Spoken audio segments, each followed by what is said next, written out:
Indonesia Raya, merdeka, merdeka, hiduplah Indonesia Raya. Indonesia Raya, merdeka, merdeka, tanahku, negeriku yang ku cinta. Indonesia Raya, merdeka, merdeka, hiduplah Indonesia Raya. Bencana itu belum terjadi, umumnya kita tenang-tenang aja. Nah, saya kira gagasan yang diangkat oleh teman-teman dari konsorsium ini untuk gagasan yang akan disampaikan ke depan ini, kami kira ini adalah sebuah upaya antisipasi. Wilayah-wilayah kita di kepulauan itu teredam dulu menjadi jalan keluar. Saya kira upaya-upaya di awal ini menjadi sangat penting. Jadi ada perubahan iklim itu sangat penting sebenarnya dilakukan jauh sebelum kita menghadapi dampaknya.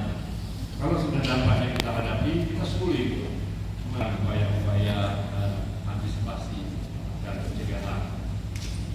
Bapak Ibu sekalian, saya kerangka program yang dibangun ini bukan sekedar dibangun di atas meja, tapi selama sekitar mungkin 8-10 bulan terakhir ini, teman-teman konsorsium ini melakukan perencanaan di tingkat lapangan juga. Karena kapasitas adaptif dari pemerintah daerah, kemudian penguatan kapasitas adaptif dari komunitas sendiri di desa-desa, kemudian akan ada pengembangan kegiatan-kegiatan terkait dengan sosial ekonomi. Jadi harus juga berdampak pada aspek sosial dan ekonomi. Tapi ada juga komponen program yang akan masuk untuk memperkuat ketahanan ekosistem. Jadi harus pendekatannya memang komprehensif, mulai dari kapasitas manusianya, kemudian kapasitas kelembagaannya, penguatan sosial ekonominya maupun ekosistemnya. Jadi yang itu akan sangat berguna untuk memperbaiki, menyempurnakan dari program yang akan dijalankan. Bapak Ibu sekalian, pendanaan dari program ini akan diusulkan kepada Adaptation Fund. Adaptation Fund ini mempunyai proses yang tidak mudah dan tidak pendek. Jadi kalau saya ikuti dari pemaparan tadi itu konsep NUR ini sudah diajukan sejak 2026, kemudian baru kita selesai menyusun proposal.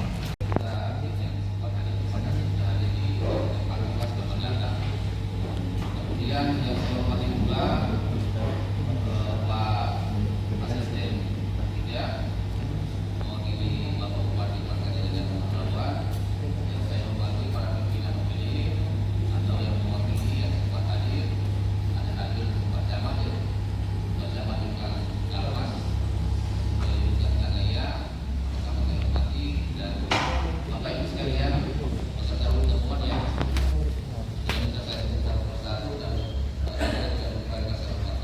interaksi dengan kami. Dan pasca itu mungkin saya juga saya sempat berpikir apa ini artinya. Dan 3 tahun tidak ada informasinya, dan beberapa waktu yang lalu dihubungi oleh Pak Baso bahwa ada rencana bertemu dan membicarakan kegiatan yang kita laksanakan hari ini. Ternyata kita mulai betul-betul jam 10. Ini satu pertanda yang sangat baik untuk kita semua ini. Banyak mobil, tapi kenapa di dalam kayak tidak ada ruang, tidak ada suara, cuma besar-besar. Begitu buka pintu luar biasa. Kita ternyata sudah memulai dengan keseriusan yang tinggi. Saya kira adaptasi lingkungan dan apa yang akan kita tuju pada kegiatan ini, saya kira. Baik, yang saya hormati, Operasi publik yang dilaksanakan oleh Pemkot. Terima kasih banyak kepada Pemda Kabupaten Pangkot yang telah memberikan kami ruang untuk bisa bersama-sama masyarakat di Kalmas dan Tangaya kelak ke depan. Terima kasih banyak Pak. Jadi dengan Pak Asisten 3, lupa saya Pak, cara di mana ya? Tapi saya baru ingat dulu yang menggantikan kami masa dulu Pak ya. Saya ingat jadi dulu pernah Lemsa di sini mendampingi program desa mandiri waktu masih Pak Haji Samsudin Hamid. Jadi ada kegiatan program desa mandirinya dulu beliau. Nah, dari situ mungkin banyak data yang kami peroleh, data di luar, di gunung juga. Cuma karena teman-teman ini disiplin ilmunya memang di kelautan perikanan. Sama-sama Pak Amir, jadi Pak Amir ini dulu waktu di Borneo sering sama kita. Jadi coba kita gagas ya bagaimana Tangaya Kalmas ini karena dia terkecil. Jadi itu dasar ininya kita duduk-duduk di konsorsium duduk interagasian, terus cerita-cerita. Saya kira data yang paling valid yang saya bisa berikan itu yang di Kalmas Tangaya. Jadi bagaimana kita dulu mendampingi dan memang masuk betul program, apalagi berhubungan dengan adaptasi untuk nelayan yang ada di sana. Baik, mungkin itu pengantar saja. Jadi ke depan ini Bapak Urban Elfati, teman rekan kami akan memaparkan hasil riset. Jadi kemarin di bulan Oktober sampai November itu kita ada riset di dua kecamatan, ada 11 pulau, itu sebenarnya kita 10 pulau yang kita riset, dan hasilnya mungkin ini yang dikeluarkan dalam bentuk program. Jadi memang kegiatan ini agak lama, ada respon, ada 2 tahun ya, kalau ada respon, dan kita dikasih kesempatan oleh dapat Jepang melalui kemitraan untuk membuat riset untuk menyusun proposal lengkap. Nah, saya berharap sekali masukan dari bapak-bapak, ibu-ibu yang ada pada saat ini untuk penyempurnaan proposal ini, karena kita akan bawa ke adaptasi depan melalui kemitraan. Alhamdulillah ada orang kemitraan yang ada di sini. Terima kasih sudah bisa hadir. Baik, untuk selanjutnya mungkin untuk mempersingkat waktu saya sarankan Pak Urban untuk mempresentasikan hasil temuan di riset yang ada dan yang sebelumnya yang kami terima kasih. Silakan. Ini kamu dulu banyak. Terima kasih. Silakan dari dulu. Iya, itu dari kita di Amanah dari bisa namanya dengan biar pihak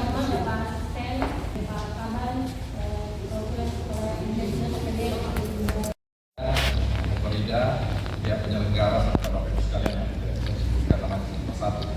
Jadi langsung saja tadi kan disampaikan untuk memberikan masukan. Jadi yang pertama itu kami sebenarnya mengharapkan kalau secara komprehensif dokumen seperti ini bukan hanya terhenti sampai di outcome, tapi sebaiknya dalam proposal ini dimasukkan juga benefit dan impact-nya, karena itu akan menjadi benang merah hal-hal apa yang terkait dengan OPD infrastruktur di luar dari lingkungan hidup. Saya sendiri tadi mencari, karena kebetulan kami di dinas sosial, mencari benang merahnya dari proposal ini apa saja yang menyangkut terkait masalah sosial. Makanya tadi saya juga sempat melihat bahwa di outcome ke-21 terkait ketahanan sosial ekonomi, saya cuma dapat benang merahnya di situ bahwa di sini ada sekolah lapang, field school di 8 desa, kemudian fokus pertanian alami dan budaya laut adaptif dan hubungan alat produksi. Saya cuma ingin menyampaikan kepada khususnya yang akan melaksanakan program ini bahwa kalau kami melihat dari point of view dari dinas sosial, kami sangat mengharapkan bahwa kegiatan ini bisa mengurangi angka kemiskinan. Sebagai data tahun lalu, itu untuk di Kecamatan Tangaya itu, untuk desil 1 sampai desil 5 untuk DTS-nya, data tunggal sosial ekonomi nasionalnya, itu ada sekitar 79,9%, itu masuk di desil 1 sampai desil 5 dari total seluruh penduduk di Kecamatan Tangaya. Kemudian untuk Lingkungan Kalmas, untuk desil 1 dan desil 5-nya itu ada 77,87%, dari total jumlah penduduk. Saya sampaikan desil 1, desil 5 ini adalah desil di mana kelompok masyarakat tingkat kesejahteraannya sangat miskin sampai rentan. Saya kira saya ingin menyarankan kepada penyelenggara nantinya, mudah-mudahan program ini disasar juga terkait kepada kelompok masyarakat yang berada di desil 1 dan desil 5 ini. Harapan kita semua, tujuan holistik dari kegiatan ini bukan hanya terkait masalah perubahan iklim, antisipasinya, tetapi ada peningkatan kesejahteraan sehingga bisa mengurangi angka kemiskinan. Terakhir, barangkali pasti kita akan bertanya terutama di datanya. Barangkali kami akan menyampaikan petunjuk guidance bahwa terkait masalah desil 1 dan desil 5, kelompok masyarakat yang ada di 10 desa ya. 10 desa, tapi saya lihat cuma 8 desa yang tertulis.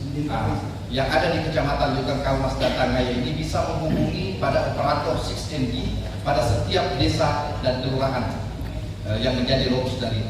Jadi di situ nanti akan dimunculkan di data 6NG itu secara holistik siapa saja masyarakat, kelompok masyarakat yang berada di lokus itu yang termasuk dalam desil 1 dan desil 5. Bukan memberikan disparitas pelayanan, membeda-bedakan pelayanan, tetapi kita harus memberikan treatment yang tepat kepada orang-orang yang lebih prioritas supaya yang tadinya tidak sejahtera menjadi sejahtera, bukan mengembalikan malah yang tingkatan masyarakat yang sejahtera malah tambah sejahtera.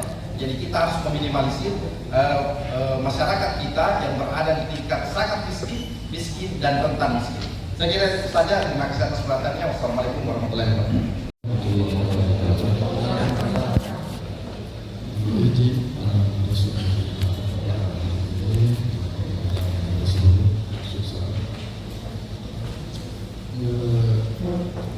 Terkait dengan tema yang di atas itu dalam rangka membangun ketahanan masyarakat kecil dan khusus untuk Kecamatan Lukang Kaumas dengan adanya dampak perubahan iklim dan khusus spesifik untuk yang kita bahas pada hari ini terkait masalah dampak terhadap perubahan iklim. Kalau kami melihat paparan di atas,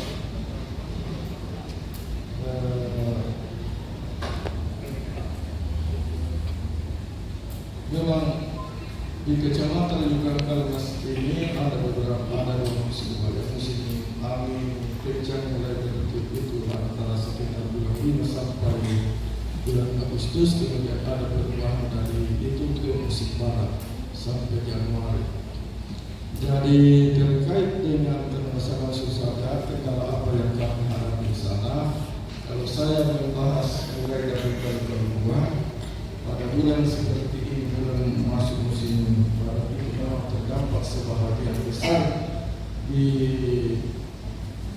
sebelah selatan pulau itu terjadi banjir rob yang sehingga terkendala dengan air minum atau krisis dengan sumber yang ada. Mereka gunakan besar sebagian sumber. Kemudian pada saat musim tertentu termasuk seperti ini ada hambatan untuk laut, sehingga barangkali saya tidak bicara khusus untuk Pulau di Kampung itu barangkali itu gudang logistik itu barangkali perlu ada pemerintah daerah menyiapkan di sini pada satu tertentu, Pak. Ya, padahal pada dasarnya memang ini anak sekolah yang berada itu Pak susah karena bukan air fasilitas yang ada. Ketika kami membangun di jalanan untuk sampai misalnya ke sekolah itu berapa besar anggaran karena ini pulau yang memang tenggelam itu untuk musim Julia. Ya, pulaunya memang tenggelam satu musim di situ pada saat musim tertentu. Sehingga bahkan kami mengusulkan bahwa rumah itu seharusnya rumah yang atas rumah kayu yang karena sebuah rumah besar. Jadi air krisis air juga di sini. Mas Bulan sebagai salah satu tenaga pendamping profesional khususnya di wilayah pedesaan pendamping desa. Jadi memperhatikan tadi apa yang disampaikan oleh materi dari slide atau draft gambaran besar yang saya simak dan baca tadi di draftnya itu ini kan basicnya adalah riset di masyarakat, dan saya belum menemukan tadi lebih mendalam soal misalnya dampak-dampak yang telah ditimbulkan oleh banjirop tadi. Misalnya sudah berapa meter. Ini kan misalnya studi kasus di Pulau Butung-Butungan di Desa Kanyurang yang merupakan salah satu wilayah yang menjadi fokusnya teman-teman di konsorsium. Itu di Butung-Butungan, salah satu desa di Desa Kanyurang itu sudah 3 kali mengalami pemindahan area mukim masyarakat. Jadi di sekitar awal tahun 2000 itu jalan poros yang menghubungkan antar wilayah di pulau itu sudah mengalami 3 kali pemindahan wilayah mukim di pesisir sampai ke pemindahan ketiga sampai hari ini. Nah, yang saya maksudkan tidak saya temukan dalam detail yang disajikan dalam proposal ini adalah misalnya data, by datanya berapa meter sudah bergeser pemukiman warga itu dari wilayah pesisir ke tengah pulau. Kemudian yang kedua misalnya sudah berapa banyak misalnya sumber daya alam yang rusak, misalnya pohon kelapa, pohon dan lain-lain sumber daya alam yang telah hilang begitu. Apa yang hilang misalnya dari bencana banjir rob itu dari misalnya di Pulau Butung-Butungan itu. Nah, by data ini kemudian sebagai masukan juga bahwa misalnya pemerintah di Desa Kanyurang itu seharusnya juga memiliki by data, bukan cuma misalnya data warga miskin, misalnya data masyarakat yang terdampak ini dan lain sebagainya, tapi minimal pemerintah desa juga itu memiliki data soal itu tadi, data-data yang sangat mendasar menurut saya, misalnya lahan-lahan warga yang sudah tidak bisa produktif lagi sampai hari ini itu. Kemudian pohon-pohon kelapa yang sudah tumbang karena abrasi itu sudah berapa banyak begitu. Itu sih menurut saya Pak, sementara singkatnya begitu. Terima kasih. Assalamualaikum warahmatullahi wabarakatuh. Saya pikir sudah dengar ya, terkait kalau kami kan dari bencana Pak. Siap.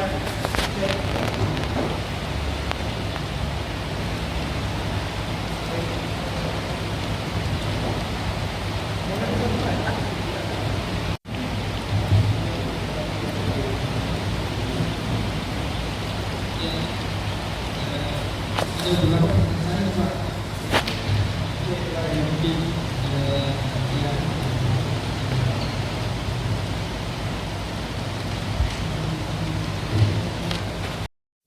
yang dokumen lagi harus berbicara ASB tentang risiko karantina, tentang kapasitas dan bahaya itu sendiri. Terus tadi ada slide-nya, ada apa itu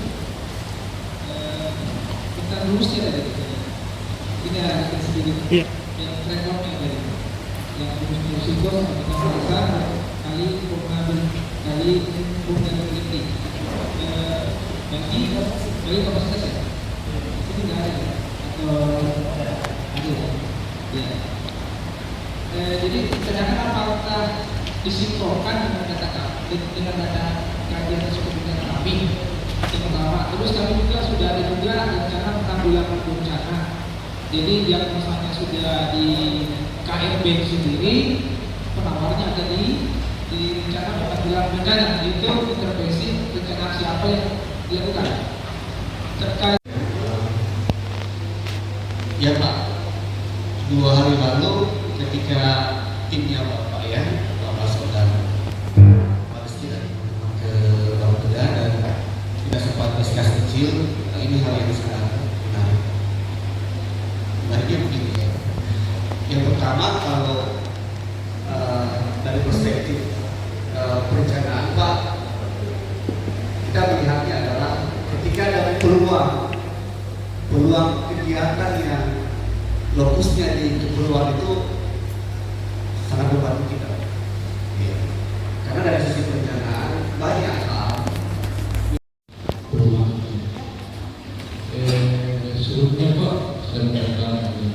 ini mengatasi perubahan iklim atau bagaimana Pak? Selesaikan diri Pak. Oh, membersihkan diri. Iya, membersihkan diri. Ya. Jadi target kalau saya satu lama dari Bahan Sebuka Kecamatan Bertanganya. Sebuka itu berada di tengah-tengah. Jadi menurut saya Bertanganya kalau saya terbagi 3, timur itu Sabang, bawah-bawah, ke barat. Sebuka itu di tengah, terus ke barat itu Tampahan, Saidus, Purwokerto, Seragen, terus Sabang. Itu yang berkali kemarin ada kemarin itu mungkin belum sampai ke daerah Barat itu. Kita satu ya. Iya, terima kasih. Berbicara perubahan kita menyesuaikan, mungkin tadi dari Camat Karmas kurang lebih barangkali apa yang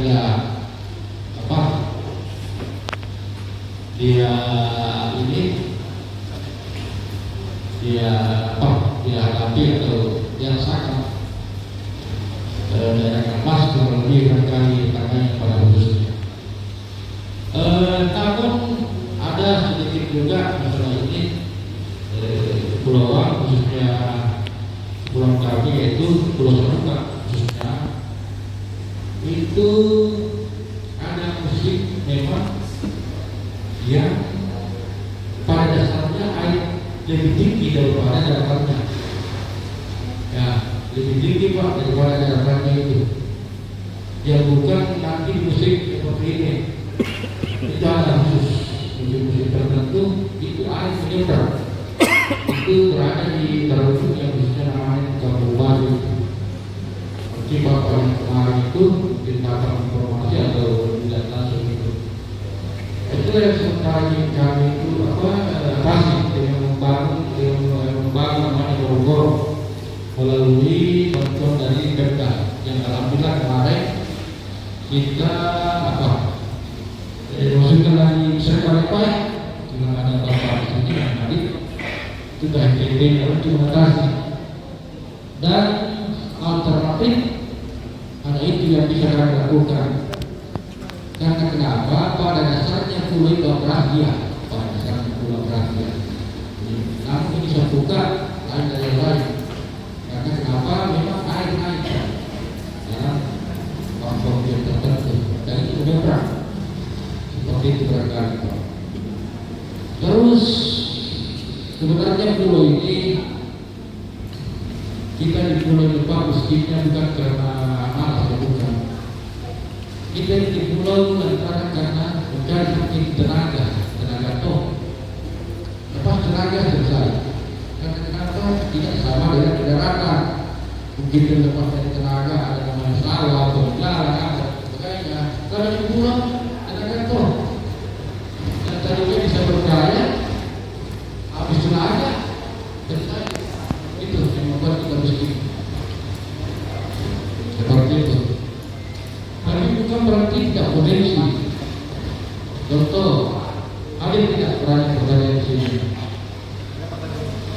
Itu bapak saya cari sendiri kendaraan ini. Ini ada contoh ini, kebetulan ada kami di Sabang ini membuat pasti ya, dia barang pagi Pak. Dan alhamdulillah bisa kita bisa kita kembangkan ke depan mungkin melalui sekretariat ini. Jadi saya berbicara di sini bukan hanya kalau dia persoalan itu ya. Ini syukur alhamdulillah Pak. Tahun 82, 6 bulan dalam mencari kantor. Selebihnya dalam 6 bulan tarik kapal. Jarak terdekat paling dekat dari daratan atau dari Makassar karena ketika perintis keluar maka Balong-Balong yang pertama di Sigari. Ya, kalau Sebuka itu tadi dikatakan tengah. Kami di timur bertetangga dengan desa Sabahan. Jadi terkait dengan tema kita hari ini konsultasi publik membangun ketahanan masyarakat pulau kecil yang terpencil. Jadi kami di kepulauan itu Pak memang rata-rata mata pencaharian kita di laut, ya, nelayan tradisional. Khususnya untuk di Pulau Balong itu terjadi perubahan signifikan terkait dengan mata pencaharian. Awalnya rata-rata di sana nelayan tradisional yang memancing ikan-ikan karang seperti ikan ketamba, ikan sulu. Tapi di beberapa tahun terakhir ini terjadi pergeseran mata pencaharian. Untuk khusus di Pulau Balong itu sudah mungkin hampir 50% warga di sana itu merantau ke Labuan Bajo. Berubah mata pencaharian mengikut ke jadi ABK kapal-kapal pariwisata di Labuan Bajo. Ya, selebihnya tetap menjadi nelayan, tapi bukan lagi nelayan tradisional pada umumnya yang mencari ikan kerapu ketamba itu, tapi berubah lagi menjadi pencari ikan tuna. Ya, meskipun menurut kami resikonya jauh lebih besar, karena pertama lokasi untuk mencari ikan tuna ini sangat jauh sekali dari kepulauan. Kalau kami di Balong itu mungkin sekitar kisaran sampai 60 mil dari pulau menuju ke tempat atau menuju ke lokasi mencari ikan tuna itu di wilayah perairan, mungkin masuk ke perairan Flores mungkin. Yang ingin kami sampaikan bahwa kenapa bisa terjadi peralihan-peralihan seperti ini. Kami melihat mempelajari situasi bahwa ikan-ikan karang ini sudah mulai berkurang. Bukan dalam artian ya hilang sebelumnya, tidak. Tapi sudah tidak ada lagi yang dekat-dekat. Jarang sekali yang dekat-dekat. Dikarenakan mungkin salah satunya adalah perubahan iklim, bisa jadi. Iya. Pendekatan GSI itu gender, equality, disabilitas, dan social inclusion. Jadi kita menerapkan prinsip-prinsip perlibatan kaum perempuan yang lebih adil, kemudian kelompok-kelompok yang memiliki keterbatasan, masyarakat miskin juga ya, termasuk salah satunya. Jadi mungkin mengembangkan pendekatan